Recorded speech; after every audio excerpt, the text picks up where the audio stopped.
Bismillahirrahmanirrahim. Assalamualaikum warahmatullahi wabarakatuh.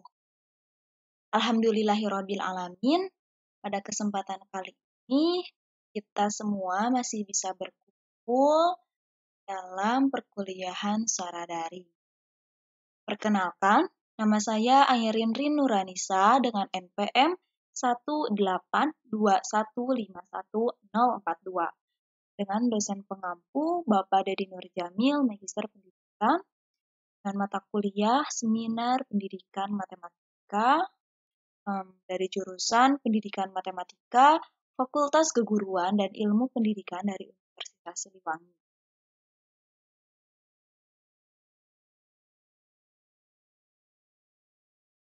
Di sini saya akan menyeminarkan proposal kuantitatif yang berjudul Pengaruh Gaya Belajar Terhadap Kemampuan Berpikir Kreatif Matematis pada Materi Segitiga dan juga Segi Empat.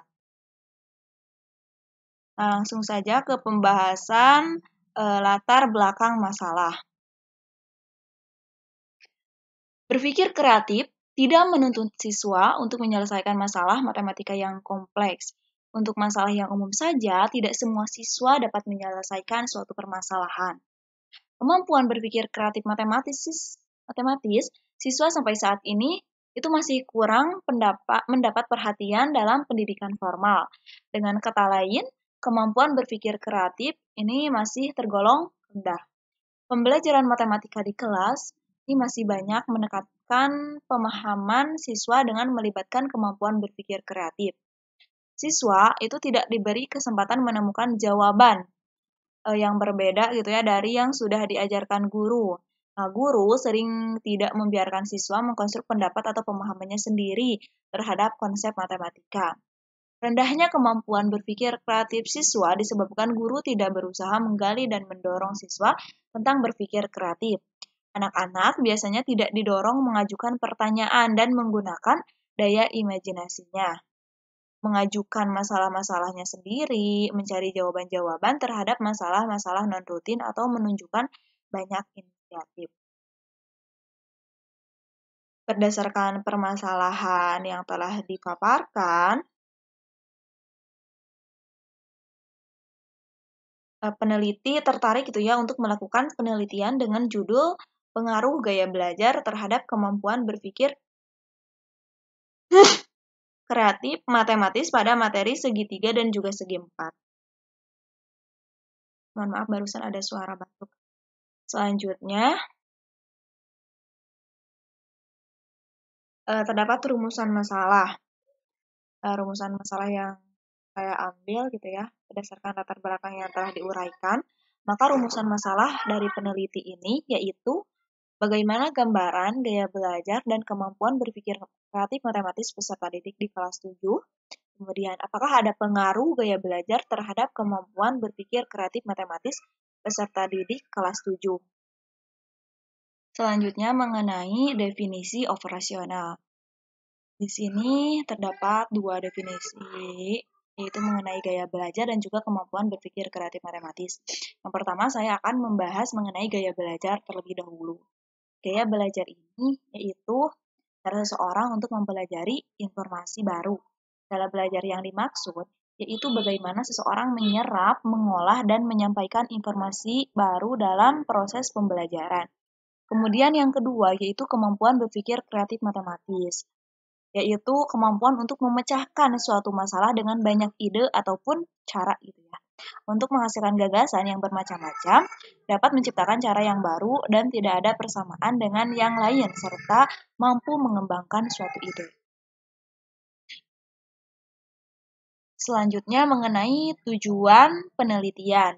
Berdasarkan rumusan masalah di atas, maka tujuan yang akan dicapai pada penelitian ini gitu ya, yaitu ada dua. Yang pertama, untuk mengetahui gambaran gaya belajar dan juga kemampuan berpikir kreatif matematis peserta didik kelas 7. Yang kedua, yaitu untuk mengetahui adanya pengaruh gaya belajar terhadap kemampuan berpikir kreatif matematis peserta didik kelas 7. Selanjutnya, terdapat manfaat penelitian. Ini juga terbagi menjadi dua. Yang pertama ada manfaat teoritis, yang kedua manfaat praktis. Yang pertama membahas manfaat teoritis terlebih dahulu. Secara umum, hasil penelitian ini itu diharapkan mampu memberikan kontribusi terhadap pembelajaran matematika, terutama pemahaman guru ataupun peserta didik terhadap ada tidaknya pengaruh gaya belajar terhadap kemampuan berpikir kreatif matematis peserta didik. Selanjutnya, manfaat praktis. Manfaat praktis ini terbagi menjadi 4. Pertama, saya akan membahas mengenai manfaat bagi sekolah. Nah, hasil penelitian ini itu diharapkan dapat memberikan masukan kepada pihak sekolah gitu ya untuk meningkatkan kemampuan profesionalisme guru dalam pelaksanaan pembelajaran sehingga dapat meningkatkan prestasi belajar peserta didik. Kemudian yang kedua, manfaat bagi guru. Hasil penelitian ini itu diharapkan itu dapat menjadikan acuan bagi guru dalam melaksanakan pembelajaran di kelas dan memberikan masukan kepada guru untuk dapat menggunakan model pembelajaran dengan tepat. Selanjutnya, manfaat bagi peserta didik. Nah, hasil penelitian ini itu diharapkan dapat membantu menunjang dan mempermudah peserta didik dalam mempelajari pelajaran matematika. Selanjutnya, manfaat bagi peneliti lanjutan.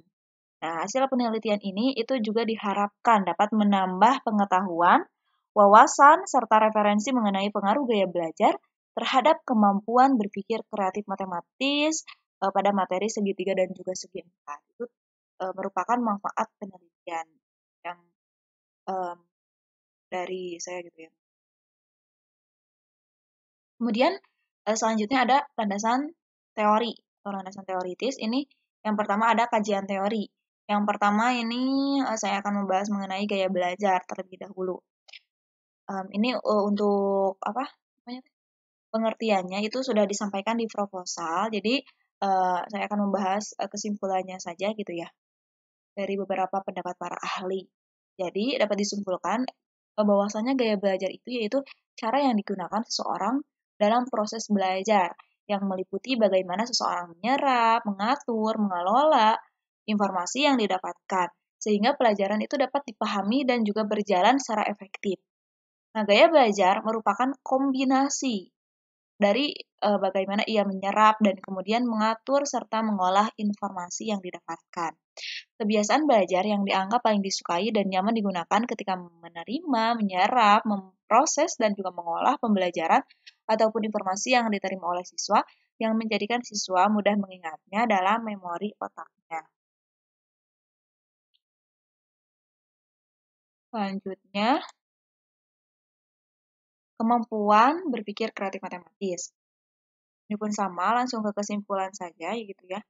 Untuk kesimpulannya dari beberapa pengertian para ahli gitu ya yang telah disebutkan di proposal, bahwasanya kemampuan berpikir kreatif matematis ini merupakan kegiatan untuk meningkatkan pemahaman dan berpikir lebih luas dengan mengembangkan ide untuk memecahkan suatu masalah matematika, sehingga dapat memberikan banyak cara ataupun kemungkinan jawaban dalam pemecahan masalahnya.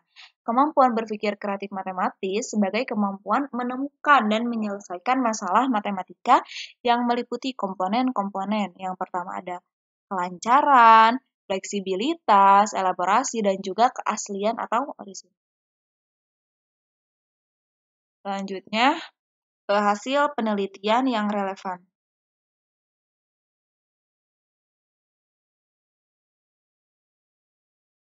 Beberapa penelitian yang relevan dengan penelitian ini yaitu hasil penelitian yang dilakukan oleh peneliti-peneliti sebelumnya.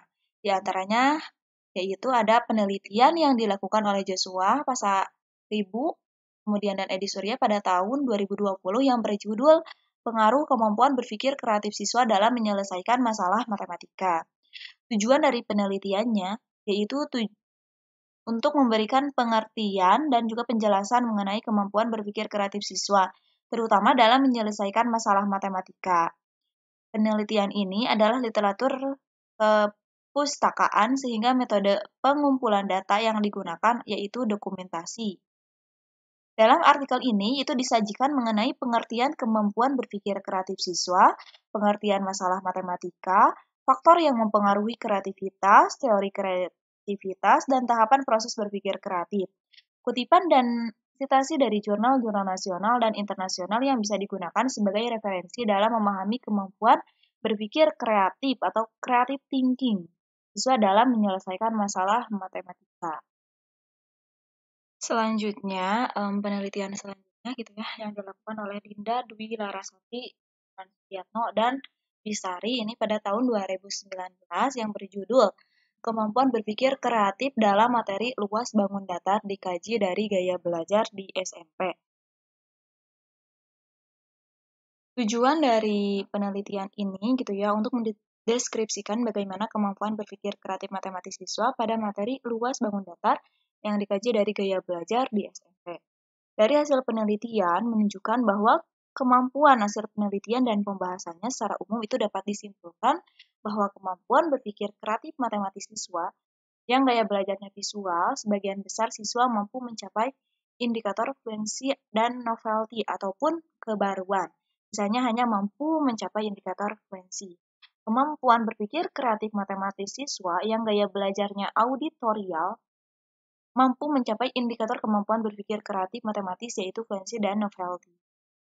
Kemampuan berpikir kreatif matematis siswa yang gaya belajarnya kinestetik sebagian besar mampu mencapai satu indikator, yaitu fluensi saja. Misalnya mampu mencapai indikator fluensi dan novelty. Selanjutnya, kerangka berpikir. Banyak faktor yang mempengaruhi tingkat kreativitas siswa, di antaranya yaitu kemampuan berpikir kreatif dan gaya belajar siswa yang berbeda setiap individunya. Pengaruh gaya belajar visual, gaya belajar auditorial, dan gaya belajar kinestetik terhadap prestasi belajar berada pada kategori sangat tinggi. Salah satu upaya yang dapat dilakukan guru untuk meningkatkan kemampuan berpikir kreatif matematis yaitu dengan menciptakan gaya belajar yang cocok dengan jenis gaya belajar siswa, yaitu visual, auditorial, ataupun kinestetik. Sehingga diharapkan tujuan pembelajaran ini dapat dicapai secara efektif. Oleh karena itu, gaya belajar sangat berpengaruh dalam pembelajaran, terlebih dalam berpikir kreatif siswa. Matematika siswa yaitu kemampuan berpikir kreatif matematis. Kerangka berpikir penelitian ini itu dapat digambarkan seperti pada bagan di bawah ini. Yang pertama, gaya belajar, selanjutnya kemudian kemampuan berpikir kreatif matematis, selanjutnya mengarah kepada terdapat pengaruh gitu ya antara gaya belajar dengan kemampuan berpikir kreatif matematis. Nah, ini merupakan gambar kerangka berpikir dari berpikir penelitian. Selanjutnya ada hipotesis.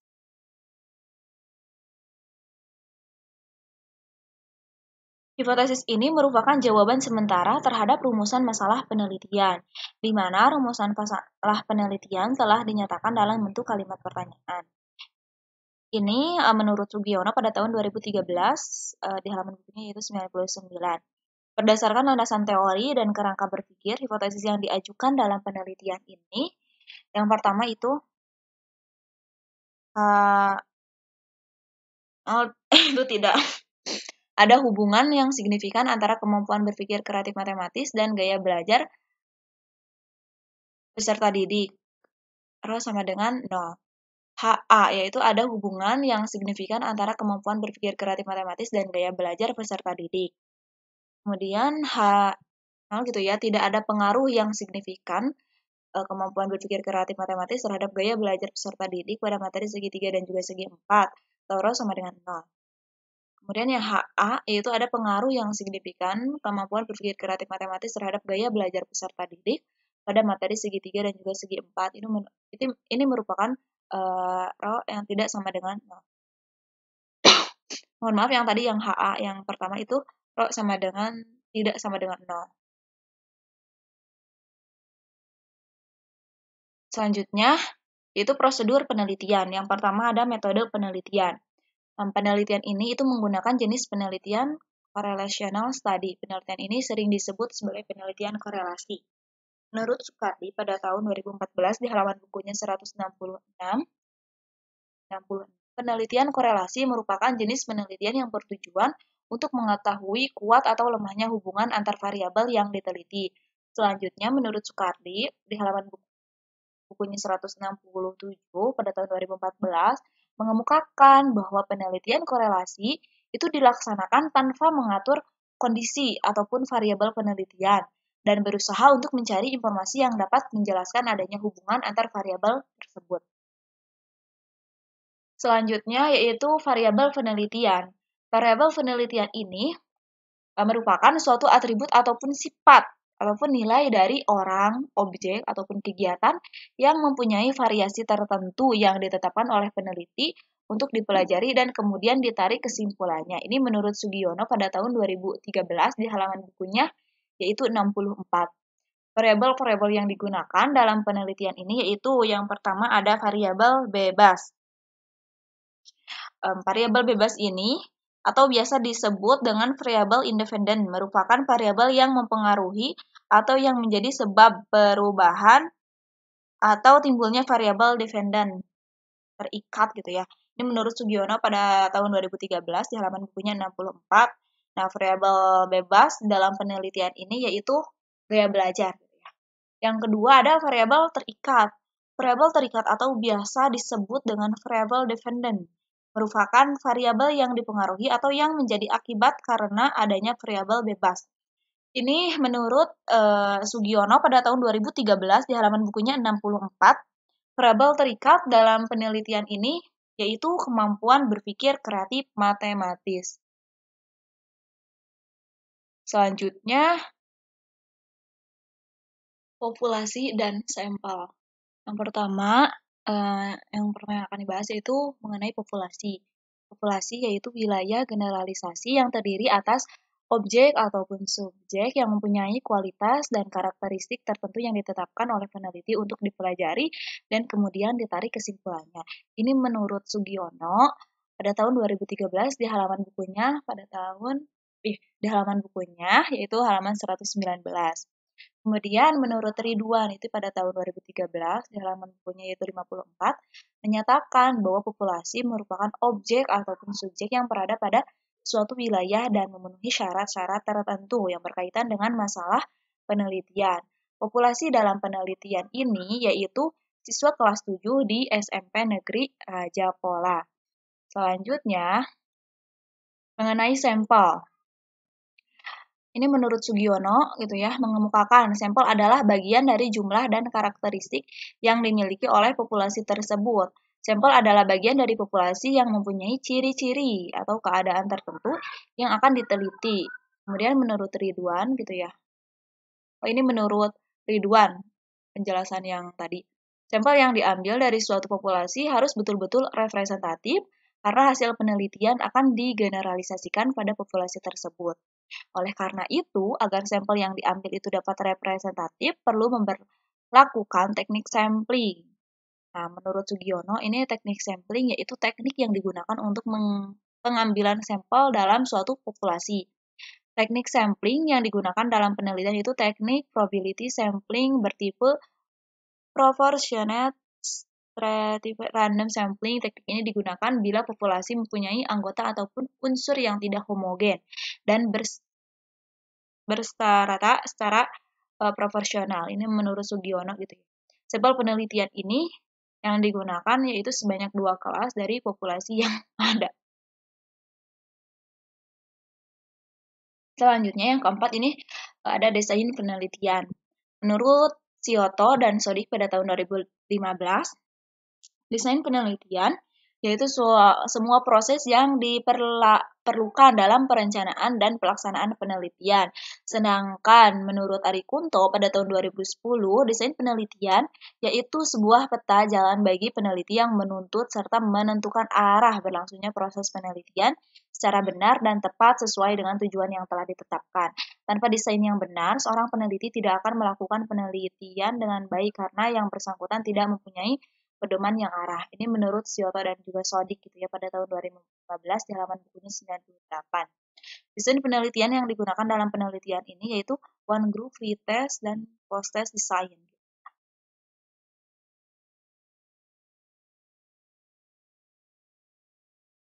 Selanjutnya mengenai teknik pengumpulan data. Nah, teknik pengumpulan data dalam menghimpun dan mengumpulkan data-data yang diperlukan dalam penelitian teknik yang digunakan ada wawancara tidak terstruktur, kemudian dokumentasi, dan juga tes. Wawancara tidak terstruktur maksudnya yaitu wawancara yang bebas. Peneliti tidak menggunakan pedoman wawancara yang telah tersusun secara sistematis dan lengkap. untuk pengumpulan datanya. Ini menurut Sugiono gitu ya. Pedoman dari wawancara ini hanya garis besar permasalahan yang akan ditanyakan. Peneliti memperoleh data awal berupa kesulitan yang dialami siswa dalam mengerjakan soal pemecahan masalah serta perbedaan tingkat kemampuan pemecahan masalah siswa. Selanjutnya, teknik yang kedua yang digunakan yaitu dokumentasi. Ini menurut Soekardi pada tahun 2014 di halaman bukunya 81 menyatakan bahwa teknik dokumentasi yaitu peneliti memperoleh informasi dari bermacam-macam sumber tertulis atau dokumen dari objek yang diteliti atau pada tempat yang objek tinggali gitu.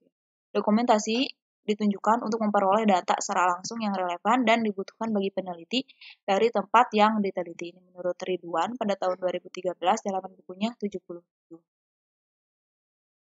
Selanjutnya, teknik pengumpulan yang ketiga yaitu tes gitu ya. Ini menurut Soekardi pada tahun 2014 di halaman bukunya 138 menjelaskan bahwa teknik pengumpulan data melalui tes ini merupakan alat ukur yang sering ditemui dalam penelitian pendidikan, psikologi, ataupun sosiologi. Peneliti dapat mengukur konstruk yang diinginkan melalui teknik ini. Konstruk dalam penelitian pendidikan meliputi variabel penting dalam pendidikan yang meliputi keterampilan, motivasi, pencapaian hasil belajar, bakat, dan kemampuan, sikap, hubungan manusia dengan manusia lainnya, dan interes individu ataupun kelompok. Jenis tes menurut Sujana itu pada tahun 2013 di halaman bukunya 35 terbagi menjadi dua, yaitu ada tes uraian dan juga objektif. Selanjutnya yang keenam ada instrumen penelitian. Yang dimaksud instrumen penelitian menurut Sugiono yaitu suatu alat yang digunakan untuk mengukur fenomena alam maupun sosial yang diamati. Dalam hal ini, fenomena yang disebutkan yaitu variabel penelitian. Instrumen penelitian yang akan digunakan oleh peneliti yaitu ada pedoman wawancara dan juga instrumen tes. Nah, yang pertama, pedoman wawancara. Nah, pedoman wawancara yang digunakan sebagai instrumen penelitian itu berbentuk pedoman wawancara yang tidak terstruktur. Pedoman wawancara yang tidak terstruktur ini itu digunakan untuk mendapatkan informasi awal tentang berbagai permasalahan yang ada, sehingga peneliti dapat menentukan permasalahan apa yang akan diteliti. Selanjutnya yang kedua yaitu instrumen tes. Tes yang digunakan sebagai instrumen penelitian itu berbentuk uraian. Pembuatan soal tes itu didasarkan pada kompetensi dasar yang dijabarkan ke dalam indikator soal dalam bentuk kisi-kisi soal. Indikator soal yang dibuat disesuaikan dengan silabus pembelajaran matematika kelas 7 pada materi segi 3 dan juga segi 4. Nah, selanjutnya instrumen yang ketiga ada uji validitas instrumen. Validitas berkenaan dengan ketepatan alat penilaian terhadap konsep yang dinilai sehingga benar-benar menilai apa yang seharusnya dinilai menurut Sujana pada tahun 2013 di halaman bukunya 12 gitu ya. Ada dua jenis validitas untuk instrumen penelitian. Yang pertama ada validitas logis, yang kedua ada validitas empirik. Selanjutnya yang ketujuh, teknik analisis data. Dalam penelitian ini, itu dilakukan uji prasyarat yang menggunakan uji normalitas dan linearitas. Sebelum data diuji hipotesisnya, data setiap variabel yang akan dianalisis harus berdistribusi normal dengan pengujian normalitas data. Ini menurut Sugiono pada tahun 2013 di halaman bukunya 228. Hasil uji normalitas dengan uji one sample Kolmogorov-Smirnov gitu ya, zat dapat dilihat pada nilai signifikansi. Nah, jika signifikannya lebih dari 0,05 maka dapat berdistribusi normal gitu. Ini menurut Priyanto. Jika data tidak berdistribusi normal, data tersebut termasuk data ordinal yang harus diubah ke data interval dengan cara mentransformasi data melalui metode suksesif internal. Ini menurut Soeharto gitu ya. Analisis akhir penelitian ini yaitu menggunakan analisis korelasi, analisis regresi sederhana, serta koefisien determinan.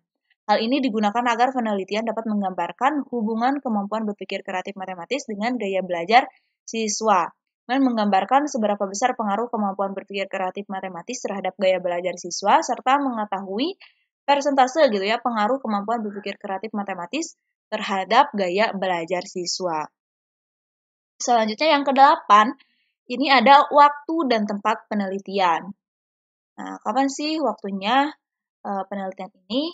Waktu penelitian merupakan kapan dan lamanya penelitian ini berlangsung, mulai dari perencanaan sampai dengan penyusunan proposal penelitian. Sedangkan tempat penelitian merupakan tempat di mana sebenarnya penelitian dilakukan dan di mana peneliti menangkap keadaan dari objek-objek yang diteliti. Penelitian ini dilakukan pada bulan April sampai dengan bulan Mei pada tahun 2021 dan bertempat di SMP Negeri Raja Polah. Nah, ini prosedur yang terakhir, prosedur penelitian gitu ya. Nah, mungkin itu saja proposal penelitian kuantitatif yang dapat saya sampaikan. Mohon maaf bila ada kesalahan dari tutur kata ataupun dari eh, kesalahan yang saya paparkan. Wabillahi taufiq wal hidayah. Wassalamualaikum warahmatullahi wabarakatuh.